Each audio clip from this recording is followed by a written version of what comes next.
పశ్చిమ గోదావరి జిల్లా భీమవరం పట్నం town railway station road Anjaneya Swamy గుడి దగ్గర ఆటో కార్మికుడు బోరాడ రాము ఆటో నడుపుకుంటూ జీవనం సాగిస్తున్నాడు. అతనికి భార్య, ఇద్దరు చిన్నపిల్లలు, అమ్మాయి, అబ్బాయి ఉన్నారు. సాదాసీదాగా జరుగుతున్న ఆటో కార్మికుడి కుటుంబాన్ని వీధి వక్రీకరించింది. దురదృష్టవశాత్తు ఆటో నడుపుతున్న సమయంలో ఆటో తిరగబడి తలకు బలమైన గాయమై భీమవరం వర్మ హాస్పిటల్లో వైద్యం పొందుతున్నాడు.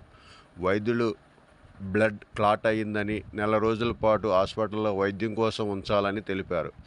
దీంతో దిక్కుతోచని స్థితిలో, రెక్కాడితే గాని డొక్కాడని పరిస్థితిలో ఉన్న ఆ కుటుంబం వైద్యం చేయించుకోలేని పరిస్థితి. ఓ పక్క హాస్పిటల్లో వైద్యం కోసం కొట్టిమిట్టాడుతూ కనీసం మాట కూడా మాట్లాడలేని పరిస్థితిలో యజమాని.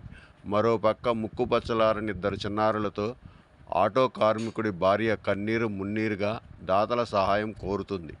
మనసున్న మహారాజులు ముందుకొచ్చి మీ వంతు సహాయ సహకారాలు అందించి నా భర్తని కాపాడండి అంటూ వేడుకుంటూ అపన్న హస్తం కోసం ఎదురుచూస్తుంది.